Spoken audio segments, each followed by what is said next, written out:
पाठीमागच्या भागामध्ये आपण तमाशा सम्राट तुकाराम खेडकर यांच्याबद्दलची माहिती घेतली. म्हणजे त्यांचं मूळ गाव कोणतं होतं, आई वडील, बालपण हे सगळं माहिती करून घेतलं होतं. म्हणजे कोकणातला एक मुलगा आहे तो मुंबईमध्ये तमासगीर कसा बनतो हे आपण पाठीमागच्या भागामध्ये पाहिलेलं होतं. आणि या भागामध्ये आपण बघणार आहोत खेडकरांच्या पत्नी आणि तमाशातील रणरागिणी कांताबाई सातारकर यांच्याबद्दलची माहिती. म्हणजे त्या कोण होत्या, कुठल्या होत्या, त्यांचं बालपण कसं गेलं होतं, त्या तमाशामध्ये कशा आल्या होत्या आणि तुकाराम खेडकर यांच्याबरोबर त्यांची भेट कशी झाली होती.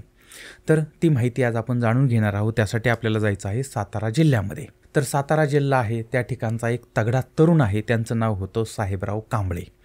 आता हे साहेबराव जे आहेत ते एका खाणीमध्ये म्हणजे काम करायचे, त्या भागातल्या ज्या खाणी होत्या त्याच्यामध्ये काम करत होते. आणि खाण खोदण्यापेक्षा सुरुंग लावून ती खाण लवकर खोदली जाते आणि त्यामुळे सुरुंग त्यांना चांगल्या पद्धतीनं लावता येत होता.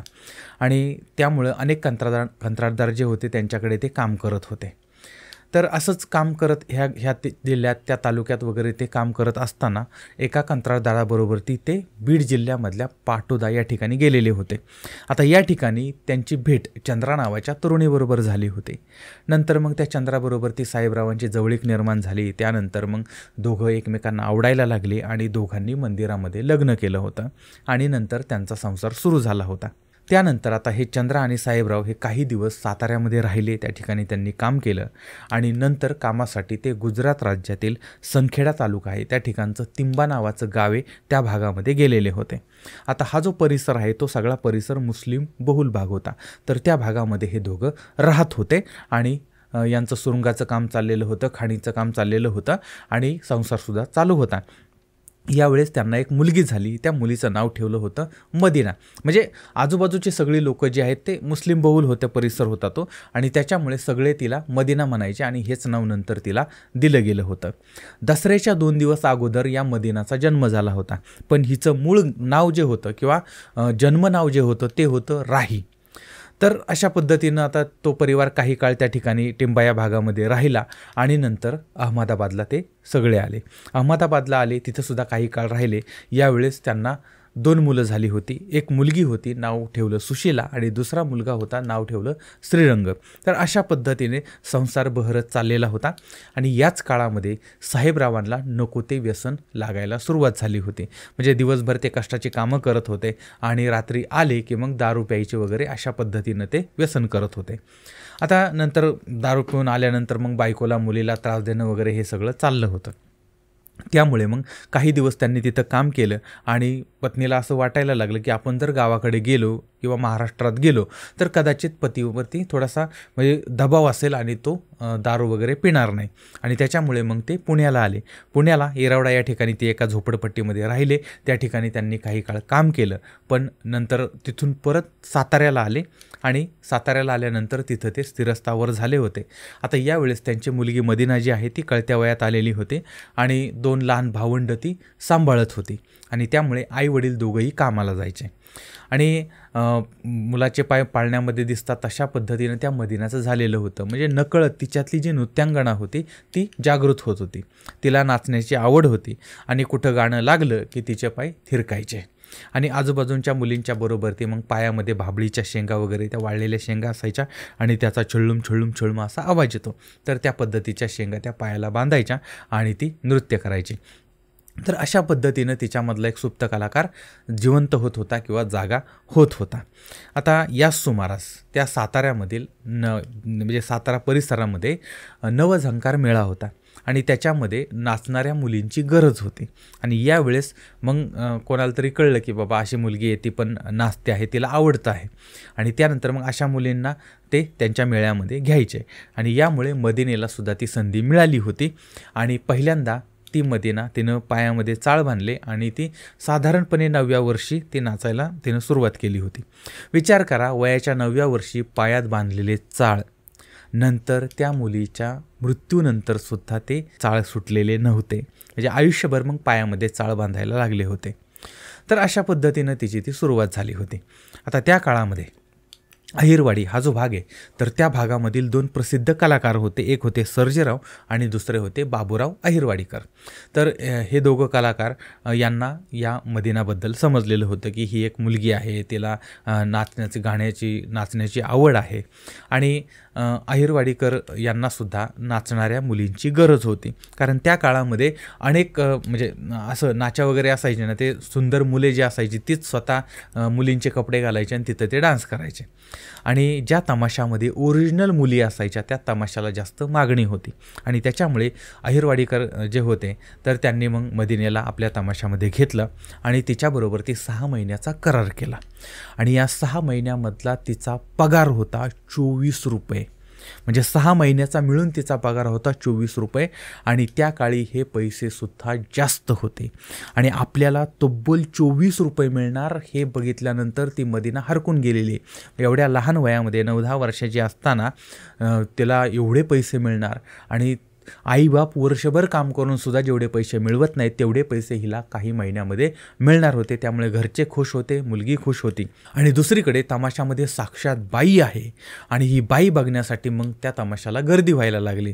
म्हणजे सगळ्यांनाच फायदा, तिला फायदा, तिच्या घरच्यांना फायदा, तमाशावाल्यांनाही फायदा आणि लोकांनाही फायदा, अशा पद्धतीनं हे सगळं सुरू झालेलं होतं आणि त्यामुळे अहिरवाडीकरांचा तमाशा जो आहे तो जोरामध्ये सुरू होता. आता यात्रा जत्रा वगैरे चालल्या होत्या. काही महिने मदिना हिने काम केलं होतं आणि हे काम चालू असतानाच ज्यावेळेस स्टेजवरती पुकारण्यात यायचं की मदिना हे नाव, त्यावेळेस ते नाव अनेकांना रुचलेलं नव्हतं आणि त्यामुळे मग अहिरवाडीकरांनी हे नाव बदललं होतं आणि नाव ठेवलं होतं कांता. आणि नंतर तमाशामध्ये कांता हेच नाव रूढ झालं होतं. नाव कांता, कांताचं कांताबाई आणि त्या मूळच्या होत्या सातारच्या म्हणून सातारकर.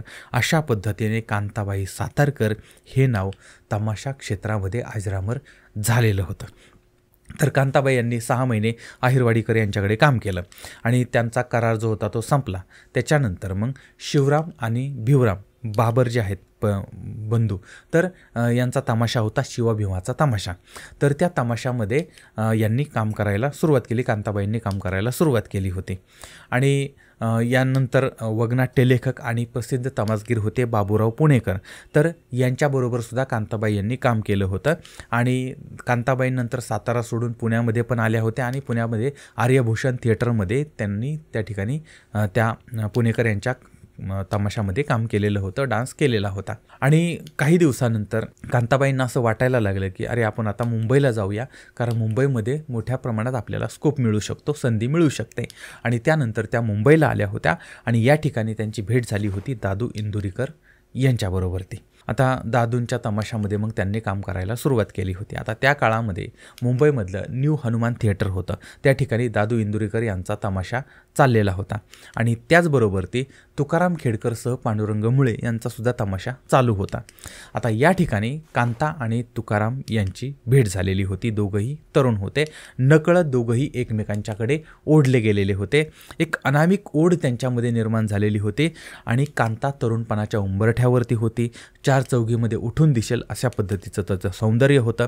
पायामध्ये नृत्याची बिजली होती, गळ्यामध्ये पहाडी आवाज होता, चेहऱ्यावरती लाघवी सौंदर्य होतं. अशा पद्धतीची ही कांता होती. तर तुकाराम खेडकरसुद्धा कमी नव्हते. एखाद्या राजकुमारासारखे ते राजबेंडे होते. मुळामध्येच कोकणी देखणेपणाची झळाळी त्यांच्या चेहऱ्यावरती होती. कोकणचा भोळेपणा आणि मुंबईचा व्यवहारीपणा त्यांच्यामध्ये होता आणि आईबापांचे संस्कार त्यांच्यावरती होते. घराण्याचा समृद्ध वारसा होता. तरतरीत नाक होतं, भेदक डोळे होते, भरदार शरीरयष्टी होते आणि असा हा तरुण म्हणजे तुकाराम खेडकर. दोघंही म्हणजे तरुण आणि तरुणी दोघंही एकमेकांना पूरक होते आणि दोघांनीही बालपणापासून दुःख भोगलेलं होतं. दोघांची पार्श्वभूमी तमाशाची नव्हती. दोघंही परिस्थितीमुळे तमासगीर बनलेले होते आणि दोघंही हाडाचे कलाकार होते. दोघांची भेट होणं आणि प्रेमात पडणं हे जणू काय तो नियतीचा खेळ होता. म्हणजे रबने बनादी जोडी वगैरे अशा पद्धतीनं हे सगळं होतं. आता कांता ज्या आहेत त्या दादू इंदुरीकर यांच्या तमाशात काम करत होत्या. त्यांना खेडेकरांच्या तमाशामध्ये काम करायचं होतं. आता दादू इंदुरीकर यांच्याकडून तमाशातनं बाहेर पडणं ही काही सामान्य गोष्ट, म्हणजे दादू इंदुरीकर ही काही सामान्य व्यक्ती नव्हती. तर त्यांचा तमाशासुद्धा टॉपचा तमाशा होता आणि दादू जे आहेत ते जगभर प्रसिद्ध असं व्यक्तिमत्व होतं आणि त्यामुळे त्यांचा तमाशा सोडायचा कसा. पण एक दिवस कांताबाई यांनी त्यांना सगळं सांगितलं आणि दादू यांनी खेडेकरांच्या तमाशामध्ये जायला परवानगी दिली होती आणि कांताबाई या खेडेकरांच्या तमाशामध्ये काम करायला लागलेल्या होत्या. आता अशी पण माहिती समोर येते की दादू इंदुरीकरांच्या तमाशामध्ये एकच दिवस त्यांनी काम केलं होतं आणि नंतर खेडकरांच्या तमाशात त्या काम करत होत्या. तर नांदी, गणगवळण, रंगबाजी, पोवाडा यामध्ये तुकाराम आणि कांताबाई हे दोघंही काम करायचे. पण या दोघांचाही हातखंडा होता वगनाट्यामध्ये. म्हणजे त्यांचं एक प्रसिद्ध वगनाट्य होतं रायगडची राणी. याच्यामध्ये तुकाराम हे छत्रपती शिवाजी महाराज आणि छत्रपती संभाजी महाराजांची भूमिका करायचे. या दोनही भूमिका ते करायचे आणि त्या भूमिका त्यांना शोभून दिसायच्या सुद्धा. म्हणजे तशा पद्धतीने ते राजबिंडे दिसत होते आणि कांताबाई त्यांच्याबरोबर ती सोयराबाईंची भूमिका करायच्या. आणि त्यांचं दुसरं वगनाट्य होतं 5 तोफांची सलामी. याच्यामध्ये तुकाराम हे हिरोजी फर्जंद यांची भूमिका करायचे आणि कांताबाई त्यांच्या पत्नीची भूमिका करायच्या. तर अशा पद्धतीने या दोघांच्यामध्ये अभिनयाची जुगलबंदी सुरू होती. एका बाजूला अभिनयाची जुगलबंदी सुरू होती, दुसऱ्या बाजूला या दोघांच्यामध्ये नजरेची नजरबंदी चालू झालेली होती आणि दोघंही एकमेकांची विशेष काळजी घ्यायला लागले होते. आणि आता तमाशातल्या सगळ्यांच्या लक्षात आलं होते की कांताबाई या सौ खेडेकर होण्याच्या मार्गावरती आहेत. आणि तसंच झालं.